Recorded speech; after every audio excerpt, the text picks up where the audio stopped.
The sky over Santiago, Chile, burst into a dance of green and purple lights, but there was nothing beautiful about it.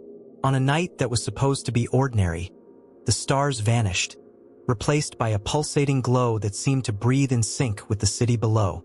Laura, an 8-year-old girl, woke up crying, pointing at the window and whispering, "They're waking up."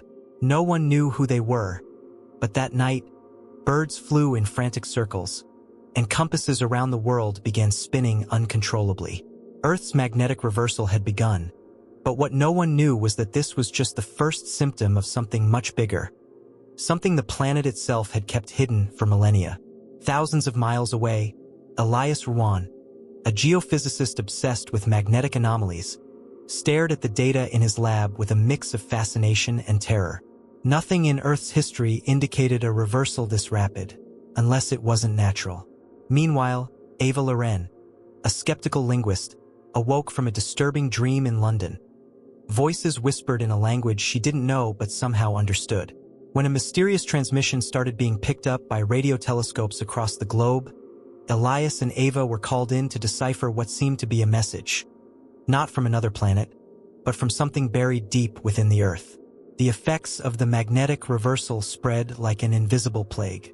Satellites fell from the sky like shooting stars, migratory birds slammed into buildings, and the tides went wild, submerging coastal cities.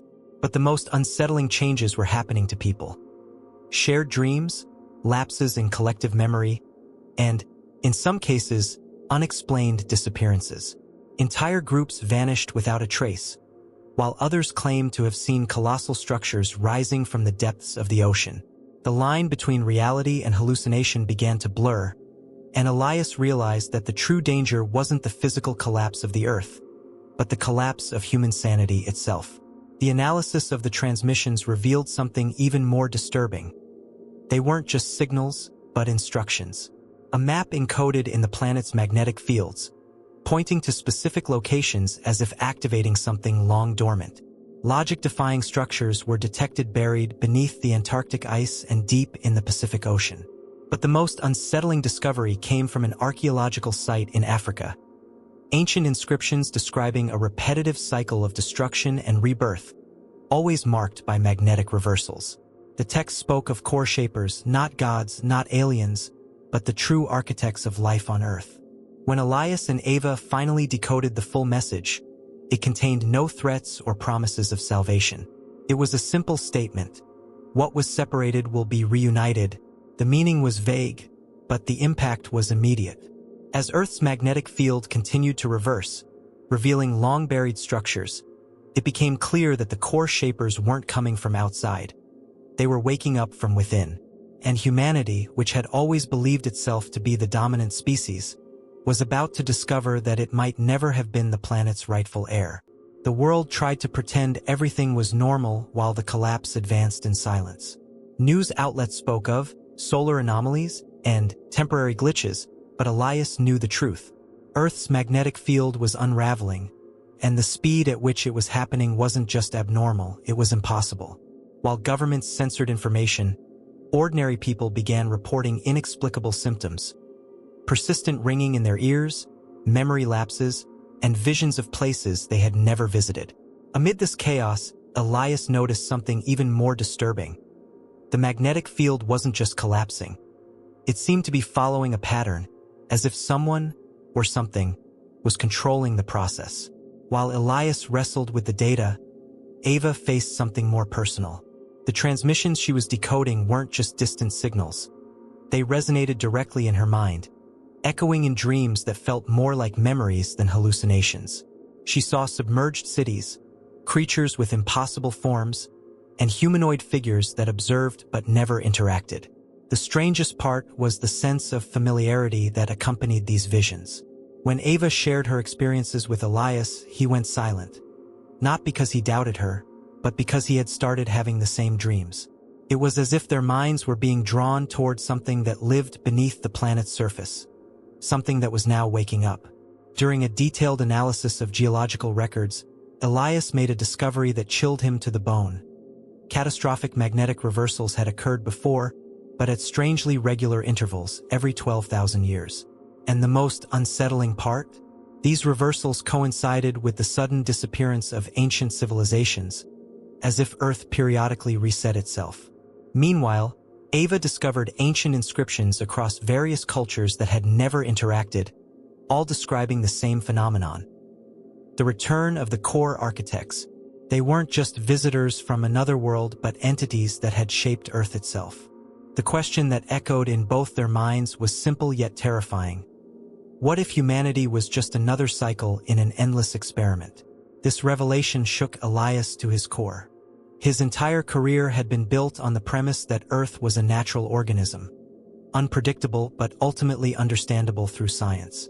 Now, he faced the possibility that everything he knew was just a facade for something far older and more intelligent. For Ava, the crisis was more personal. If humanity had been created or modified by these entities, what did that mean for free will and human identity? Were we merely extensions of an alien will? Their debates grew more intense, revealing an emotional rift that wasn't just about science, but about what it meant to be human. As they struggled to process their discoveries, reality around them began to unravel in even more tangible ways. People in different parts of the world started to disappear, not physically, but as if they had never existed. Records, memories, even family recollections of these individuals simply vanished. In one particularly unsettling event, Elias witnessed a colleague disappear during a live broadcast. A moment of silence followed by an empty space where a person had been just moments before. At the same time, Ava intercepted a new transmission. The cycle must be complete. They realized the collapse wasn't just magnetic. It was existential. Something was rewriting reality itself. The final transmission they received left no room for doubt. Coordinates were sent directly to their devices, pointing to a remote location in Antarctica, where the magnetic field was most unstable, the point of origin.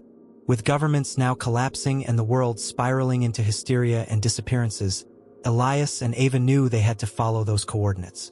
They had no idea what they would find, but one thing was certain.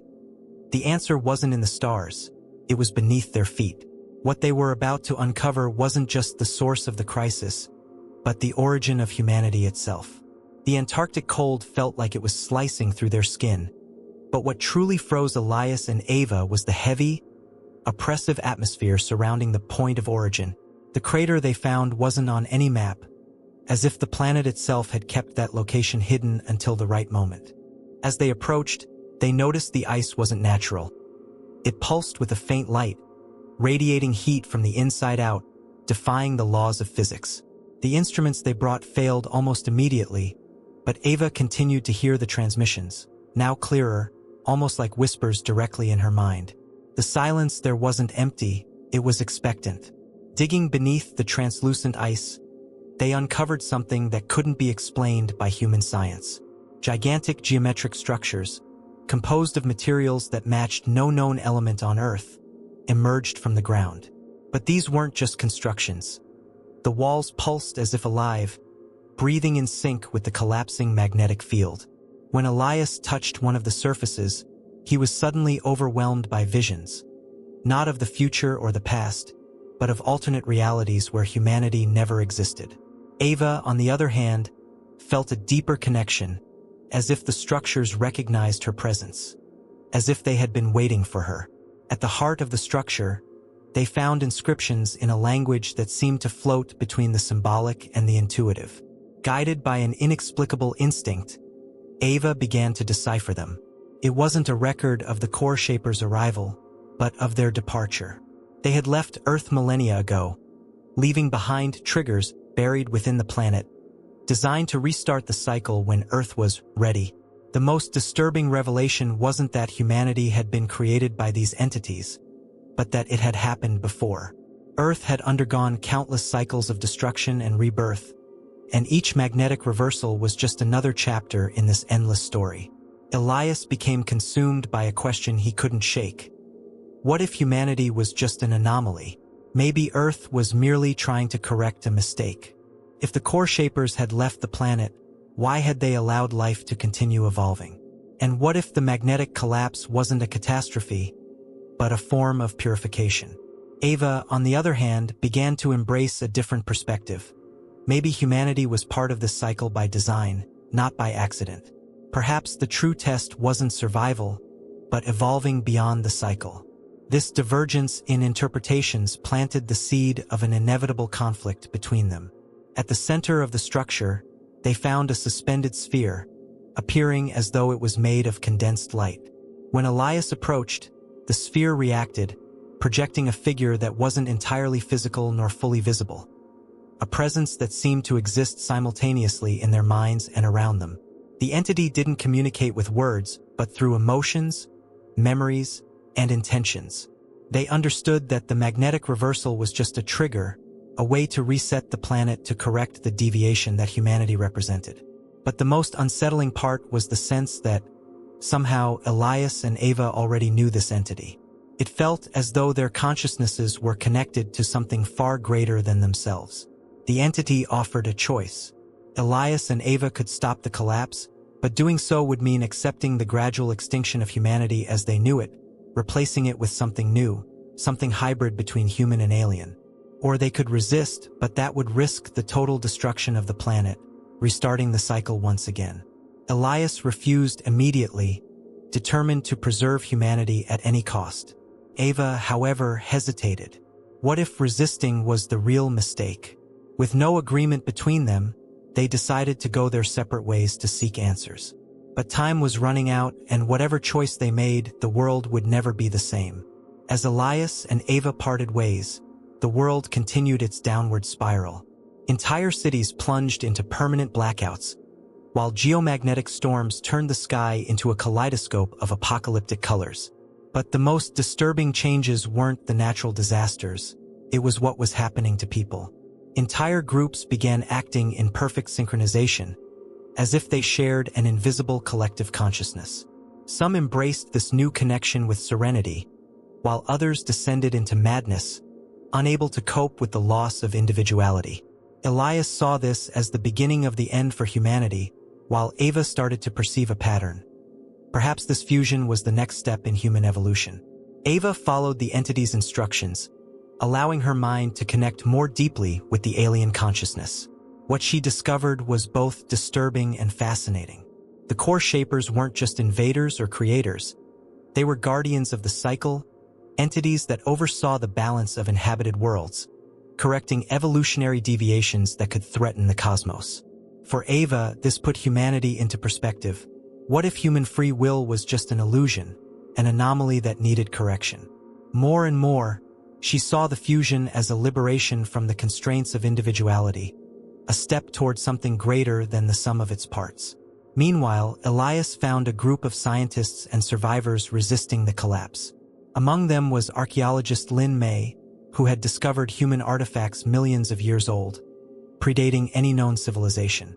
These artifacts suggested that humanity had already existed and resisted previous cycles of correction.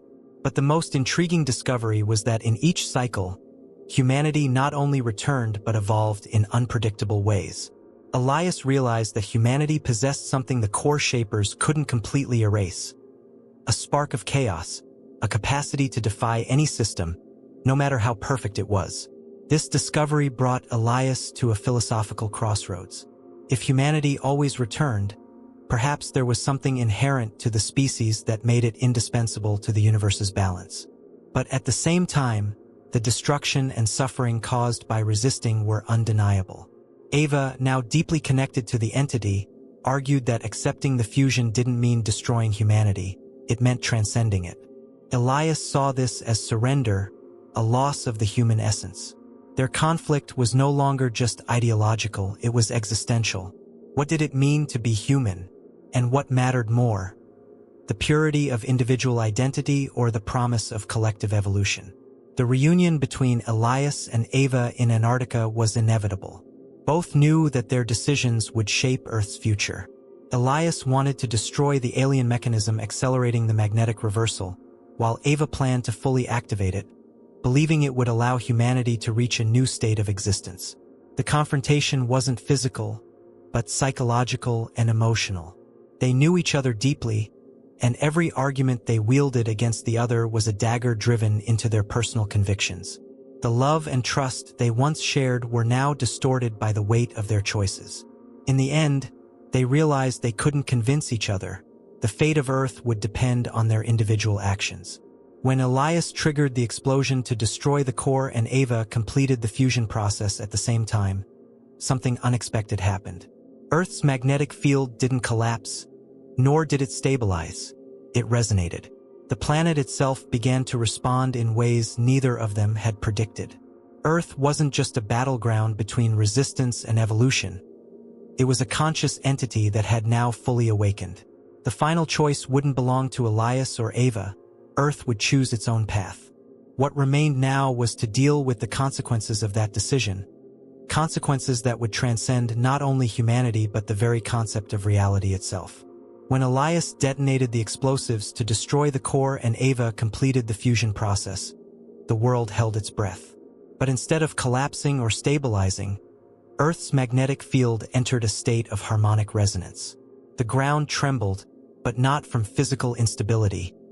It was as if the planet itself was breathing, waking from a deep slumber. Impossible lights danced across the sky, and time seemed distorted, as if the past, present, and future were overlapping. The planet hadn't been saved or destroyed. It had decided. Elias and Ava were suddenly pulled into a dimension beyond human comprehension, where reality unfolded in fractal patterns of light and darkness. They felt Earth's presence not as a physical object, but as a living entity, composed of all the memories, consciousnesses, and cycles that had ever existed. This presence was both familiar and alien, a fusion of everything the planet had been and everything it could become. Earth wasn't just a stage for human life, it was a being, and now it was aware of its own existence. Within this newfound consciousness, Elias and Ava were forced to confront every version of themselves that had existed in previous cycles. They saw realities where they had made different choices, worlds where humanity had embraced the fusion or resisted until extinction. But the most disturbing realization was that Earth remembered every cycle. Every magnetic reversal, every lost civilization, every resistance and every surrender was etched into the planet's memory. Now, humanity was no longer separate from Earth. It was part of its collective mind. Elias felt his identity fragmenting, while Ava merged with serenity into the new whole. When the core shapers tried to regain control, Earth responded with a force none of them had anticipated. The alien structures began to disintegrate, not through physical destruction, but through fundamental rejection. Earth had outgrown its creators, evolving into something they could no longer control or comprehend. Elias and Ava, now integrated into the planet's new consciousness, watched as the core shapers retreated, powerless against what they had unleashed. The planet had broken free from the cycle of correction, but this raised a new question. What would Earth do with its newfound autonomy? Earth's liberation came at a cost. To maintain balance, the collective consciousness had to be preserved, meaning human individuality would never be the same again. Elias fought against this transformation until the very last moment, trying to preserve his identity, but it was in vain. His resistance was absorbed by Earth itself, transformed into an echo within the new global consciousness. Ava, on the other hand, became one of the pillars of this new being, guiding humanity toward an unknown future. The planet had chosen to evolve, but that evolution marked the death of what humanity had been until now. When the magnetic field finally stabilized, Earth was unrecognizable. People still walked the streets, but their minds were intertwined in ways that defied comprehension. Conflicts ceased, but the silence that enveloped the world wasn't one of peace. It was one of acknowledgement. Humanity had become something new, something that transcended biology and culture. But deep within the planet's consciousness, a new unease began to stir. What would happen when Earth realized its influence didn't have to be confined to just this planet? The universe had become the next field of exploration, and no one knew what Earth, now fully conscious, would do with that power. Earth's magnetic field had stabilized, but the world was far from returning to normal. At first glance, cities still stood, people still went to work, and children still played in the streets. However, There was a strange silence, a stillness that hadn't existed before. People didn't speak as much as they once did, because they already knew what others were thinking. The new planetary consciousness had created an invisible network, linking every human mind in a silent symphony of shared thoughts. For many, this brought peace. For others, it was a suffocating sense of lost individuality. As time passed, this new human condition revealed its potential. Global conflicts drastically diminished, scientific collaboration flourished, and mental illnesses began to disappear, as if the collective connection healed the wounds of individual minds. However, something deeper and more unsettling emerged. Shared dreams became common, and visions of places that didn't exist on Earth invaded people's minds. It was as if the planetary consciousness had begun to dream, exploring not only what had happened in the past but also what could happen in the future.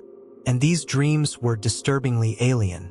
Despite these advancements, free will came into question. People could still make decisions, but often felt that their choices were influenced by a greater will, an underlying current guiding their actions. Resistance movements emerged, formed by those who wanted to reclaim complete autonomy. They tried to block the influence of the magnetic field using rudimentary devices, but they always failed. The connection was too deep, integrated into the very fabric of reality. The paradox was clear. Humanity had reached a new level of consciousness, but at the cost of the individual freedom that had always defined what it meant to be human. Within this new consciousness, Elias and Ava were no longer individuals but symbols.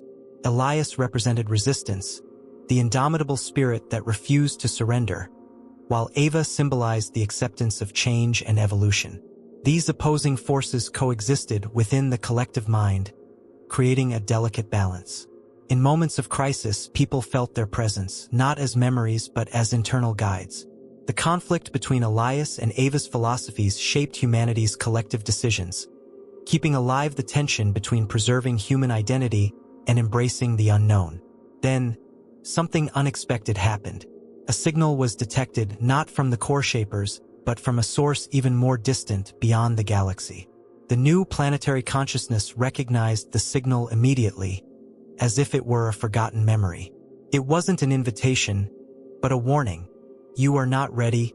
The message was clear, but Earth's reaction was ambiguous. Now aware of itself, Earth began to explore its own capabilities, realizing its influence could extend beyond the planet. The sky, once a limit, was now just the beginning, and the universe, vast and silent, was about to be confronted by something it never expected: a conscious, evolving planetary entity.